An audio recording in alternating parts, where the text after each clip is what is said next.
dana transfer pusat Jawa Barat disunat 2,4 triliun. Tapi jangan salah paham, pemotongan ini justru membuka 3 fakta penting tentang Kang Deddy Mulyadi. Yuk kita bahas. Bayangkan, awal tahun Kang Deddy menerima laporan keuangan.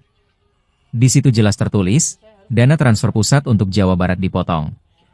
Dana bagi hasil yang tadinya 2,2 triliun, turun jadi hanya 840 miliar. Dana alokasi umum yang biasanya 4 triliun, dikurangi hingga 3,3 triliun. Dana alokasi khusus untuk pembangunan fisik bahkan dihapus sama sekali. Dan dana BOS untuk sekolah, ikut dikoreksi dari 4,8 triliun menjadi 4,7 triliun. Akibatnya, APBD Jawa Barat tahun 2026 yang semula 31,1 triliun, harus dirampingkan menjadi 28,6 triliun. Belanja pegawai dipotong 768 miliar, rencana pengangkatan CPNS ditunda. Situasi yang buat banyak orang mungkin bikin panik. Tapi yang menarik, saat Jawa Barat dipotong, Jakarta justru naik. Tahun 2025, DKI menerima 27,53 triliun, melonjak 41,76% dari tahun sebelumnya. Padahal jumlah penduduk Jakarta cuma sekitar 12 juta orang, sedangkan Jawa Barat lebih dari 52 juta jiwa.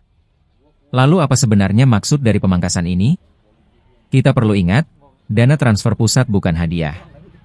Itu uang rakyat, dikumpulkan dari pajak PPN, PPH, dan lainnya, lalu dibagikan kembali ke daerah. Tujuannya sederhana, supaya pendidikan, kesehatan, infrastruktur, semua bisa berjalan merata. Kalau pakai analogi keluarga, ayah cari uang, ibu mengatur, lalu anak-anak, yakni provinsi, dapat bagian. Anak yang sudah mapan akan dikurangi jatahnya, anak yang masih kesulitan justru ditambah. Jadi bukan soal sama rata, tapi adil. Kalau dibaca lebih dalam, pemangkasan untuk Jabar ini justru membawa 3 pesan penting. Pertama, Kang Deddy tidak lagi dipandang sekadar tokoh lokal, tapi sudah diperhitungkan di level nasional. Kedua, ini ujian kepemimpinan. Apakah ia bisa tetap memimpin dengan anggaran yang lebih ramping? Dan ketiga, ini pembeda. Jakarta ditambah karena belum tentu mampu, sedangkan Jabar dipotong karena pusat percaya Kang Deddy bisa mengelola dengan baik. Yang lebih menarik lagi adalah bagaimana Kang Deddy merespons. Ia tidak marah, tidak menyalahkan pemerintah pusat.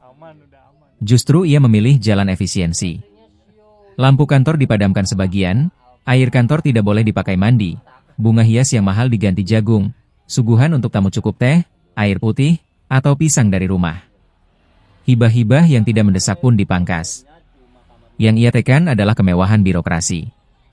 Tapi untuk rakyat, ia tegaskan, layanan publik tidak boleh berhenti. Pendidikan tetap jalan, kesehatan tidak boleh terganggu, pembangunan jalan, jembatan, dan irigasi harus terus berlanjut. Jadi, pemotongan 2,4 triliun ini bukan tanda Jawa Barat melemah. Justru sebaliknya, ini bentuk pengakuan, sekaligus ujian, dan juga pembeda. Pepatah bilang, orang baik ujiannya memang lebih besar. Dan kalau Kang Deddy berhasil melewati badai ini, maka jelas sudah, ia bukan lagi milik Jawa Barat semata, tapi tokoh nasional.